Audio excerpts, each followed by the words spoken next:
warahmatullahi wabarakatuh. Senang sekali saya Rizky Arif dari Forum News Network bisa menjumpai Anda. Ada tanda-tanda KPK, terutama penyidik senior, para penyelidik yang diketuai oleh penyidik senior KPK Novel Baswedan itu akan diserang. Dan yang digunakan untuk menyerang Novel Baswedan dan kawan-kawan ini adalah isu lama, yakni adanya polisi Taliban di KPK. Jadi polisi Taliban ini adalah dicitrakan sebagai kelompok radikal, itu kelompok yang sangat religius tapi radikal dan sangat gigih dan bersungguh-sungguh dalam menyelidiki berbagai kasus-kasus besar yang berkaitan dengan korupsi di kalangan para pejabat dan para petinggi partai. Hampir semua kasus-kasus besar sekarang ini yang kita saksikan disebut-sebut tidak terlepas dari para penyidik yang dikomandoi oleh Novel Baswedan. Makanya kemudian mereka ini disebut-sebut sebagai kelompok Taliban. Itu tentu saja isu untuk mendiskreditkan mereka dengan kelompok radikal. Dan yang mengendus adanya kemungkinan serangan kembali terhadap Novel Baswedan itu ini bukan orang sembarangan. Dia adalah Febri Diansah. Anda tentu belum lupa Febri Diansah adalah juru bicara KPK yang kemudian mengundurkan diri. Dia mengundurkan diri bersamaan dengan revisi Undang-Undang KPK dan kemudian terpilihnya Komisaris Jenderal Firly Bahuri sebagai Ketua KPK dan Komisioner. Febri mengaku iseng-iseng dia mengamati mention di Twitter. Jadi dari pengamatan Febri diketahui bahwa isu Taliban ini mulai dimunculkan kembali. Dan isu itu dia tengarai dimunculkan itu berkaitan dengan penyidikan korupsi bansos yang saat ini tengah dilakukan oleh KPK. Ada apa ya? Tanyanya sambil bergumam. Febri mempertanyakan apakah jualan isu Taliban ini masih laku. Katanya ditambah dengan emotikon senyum malu-malu. Saya menduga isu ini dikaitkan dengan penyidik yang tengah menangani kasus korupsi besar, misal Benur di Kelautan dan Bansos di Kemensos. Cuitan dari Febri Diansah ini langsung ditanggapi oleh Novel Baswedan melalui akun Twitternya Nazakista. Dia menyatakan bahwa isu Taliban ini adalah isu lagu lama, begitu Novel Baswedan menyebutnya. Seorang netizen yang menggunakan nama @paijo_dirajo juga langsung menyambar isu ini. Jadi pokolannya begini ya, ketika KPK mulai diserang dengan isu radikal-radikul atau Taliban, itu artinya sedang ada misi yang sedang dijalankan oleh koruptor dan ante-ante buzzer RP-nya. Tahun 2019 mereka gencar saat akan merevisi Undang-Undang KPK. Kalau sekarang ada lagi, berarti sedang ada kasus korupsi besar. Sebagai aktivis anti korupsi, karena Febri Diansah ini kan sebelum bergabung di KPK dia adalah salah satu pegiat di Indonesian Corruption Watch dan kemudian dia bergabung di KPK dan menjadi juru bicara, pasti Febri sangat paham gitu dengan isu-isu korupsi ini dan kemudian siapa yang bermain di isu ini ketika KPK sedang menyelidiki kasus-kasus besar. Dia juga sangat paham ada konstelasi di dalam tubuh KPK seperti apa. Kita tahu kemarin kan ada isu-isu satu isu polisi Taliban, yakni kelompok-kelompok yang sangat gigih mengusut berbagai kasus korupsi besar, dan satu lagi ada polisi India. Nah, Anda bagi penggemar film tentu yang apalagi yang sering nonton film India pasti hafal betul dengan tabiat dari polisi India. Polisi India ini dicitrakan sebagai polisi yang korup gitu dan selalu tiba di tempat kejadian ketika peristiwanya sudah berakhir. Ini citra di film-film loh. Jadi tidak mesti seperti itu. Tapi memang beberapa waktu yang lalu kemudian muncul di KPK istilahnya antara polisi Taliban versus polisi India. Yang satu polisi Taliban ini adalah kelompok yang sangat gigih mengusut berbagai kasus korupsi, sementara satu polisi India ya seperti yang digambarkan di dalam film-film ini. Siapa yang dimaksud dengan polisi India ini tidak jelas betul. Tapi kalau isu Taliban itu jelas disematkan kepada kelompok yang dipimpin oleh Novel Baswedan. Seperti kita ketahui, Novel Baswedan ini memang kelihatannya dianggap menjadi salah satu pengganggu dan musuh besar dari para koruptor, terutama yang dilakukan oleh para pejabat dan para politisi. Dan kemudian Novel Baswedan kita tahu juga dia disiram oleh air keras dan kemudian dua matanya cacat gitu, satu matanya cacat permanen dan satunya remang-remang begitu. tapi itu tampaknya tidak mengurangi semangat dan keberanian dari Novel Baswedan. Para pelaku penyiraman air keras terhadap Novel Baswedan sudah ditangkap, yakni 2 orang anggota polisi, dan kemudian juga dia diadili.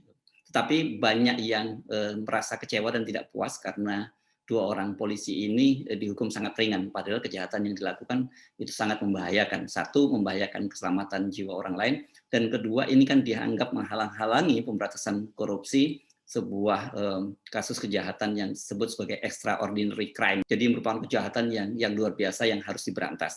Nah, agak menjadi paradok ketika seorang polisi tidak suka pada Novel Baswedan sampai kemudian menyiram air keras ke Novel Baswedan. Ini yang membuat publik tidak puas mengapa mereka kemudian dihukum dengan sangat ringan. Nah, seperti dugaan dari Febri, saat ini kan ada 2 kasus besar yang ditangani oleh KPK. Pertama, yakni kasus tangkap tangan Menteri Kelautan Edi Prabowo, seorang kader Gerindra, dalam dugaan suap ekspor benur atau bibit atau anak-anak dari udang. Dan pada waktu itu penangkapan di Bandara Soekarno-Hatta disebut-sebut bahwa Novel Baswedan langsung memimpin penangkapan itu.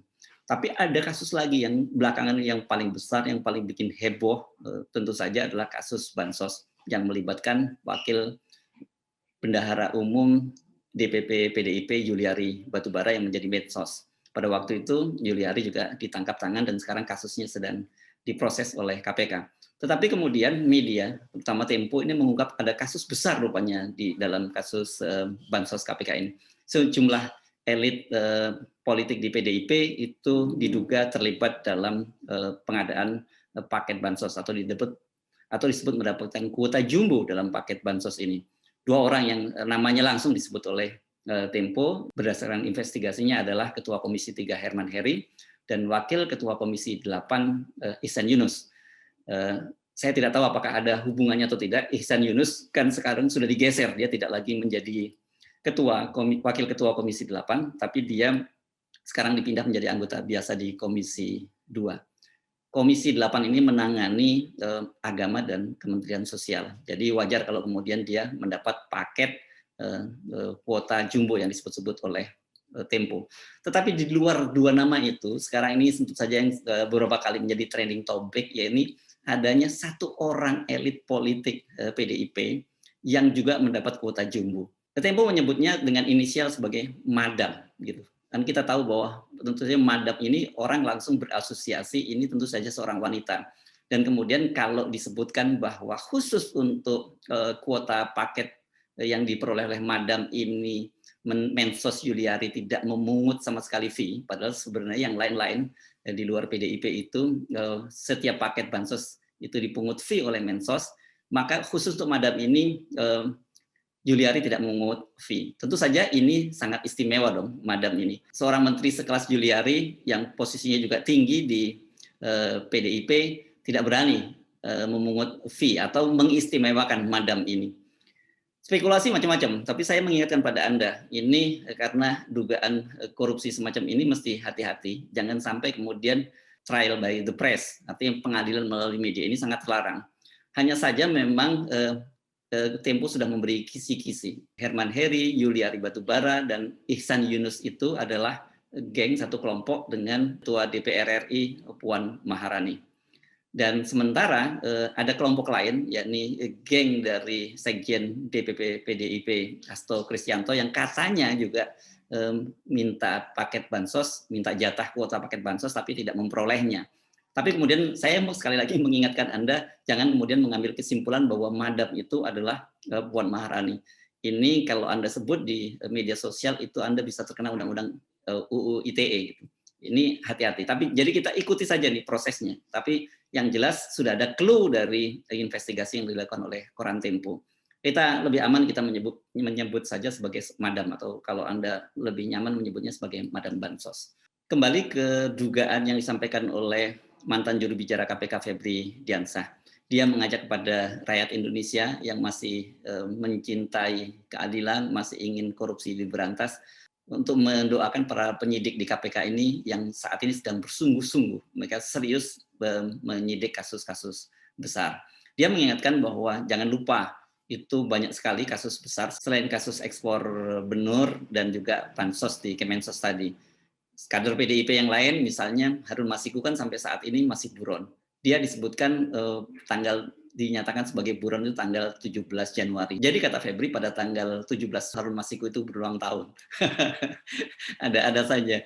Jadi ulang tahun menjadi buronan gitu. Sementara masih juga banyak kasus lain, yakni berkaitan dengan DPO, ini BLBI. Ada kasus BLBI yang 2 orang masih buron, kasusnya juga cukup besar karena dana yang di situ disebutkan yang ditilap dalam BLBI itu sebesar 4,58 triliun. Dan ini mereka sudah lebih lama ditetapkan itu. Kalau tidak salah 2 orang buronan DPO kasus BLBI ini sudah ditetapkan oleh KPK sejak bulan Juni tahun 2019. Jadi para buronan BLBI ini pada bulan Juni nanti akan ulang tahun yang kedua. Nah, hati-hati karena berdasarkan undang-undang atau berdasarkan revisi dari undang-undang KPK itu para buronan atau DPO itu yang kalau sudah memasuki tahun kedua itu dimungkinkan dilakukan SP3 alias kasusnya dihentikan, penyidikannya bisa dihentikan. Artinya orang-orang seperti Harun Masiku itu yang sekarang dikabarkan hilang dan ada spekulasi bahwa dia sudah mati, jangan kaget kalau tiba-tiba setelah 2 tahun dan kasusnya di SP3 mereka bisa melenggang bebas. Karena memang undang-undangnya semacam itu. Itulah kemudian mengapa banyak sekali kemarin isu bahwa revisi undang-undang KPK itu adalah melemahkan fungsi KPK. Karena itu orang seperti Febri kemudian memilih mengundurkan diri dari KPK. Nah, kembali ke isu Taliban itu kan, dan apalagi kemudian bila dikaitkan dengan isu radikal, nah ini kan kita tahu arahnya kemana. Sebab selama ini kelihatannya senjata radikal, intoleran dan sebagainya itu dipakai untuk menyudutkan kelompok-kelompok oposisi. Nah, kalau sampai isu itu kemudian digunakan untuk menyudutkan para penyidik KPK, ini kan bisa berbahaya. Nanti bisa dianggap bahwa para penyidik KPK itu mereka adalah kelompok intoleran. Dengan begitu isu bansos ini, isu korupsi-korupsi besar dan sebagainya bisa dikubur dan kemudian karena dikalahkan dengan isu-isu Taliban anti intoleransi dan kelompok radikal yang bakal digaungkan oleh para buzzer. Bagi Anda yang masih terus komit untuk mengawal kasus-kasus korupsi, sekarang mulai waspada dan Anda mesti mulai paham polanya kemana. Jadi mengikuti cara berpikir dari Febri, kalau sudah mulai ada isu Taliban, isu radikal di KPK, berarti ini adalah kerjaan para buzzer yang dibayari oleh para koruptor untuk menenggelamkan kasus-kasus korupsi yang tengah diselidiki oleh KPK. Kita kawal terus dan kita juga mesti ingatkan dan doakan Novel bahwa dia harus berhati-hati, jangan sampai kejadian serupa terulang kembali. Saya Ersman Arif, Assalamualaikum warahmatullahi wabarakatuh.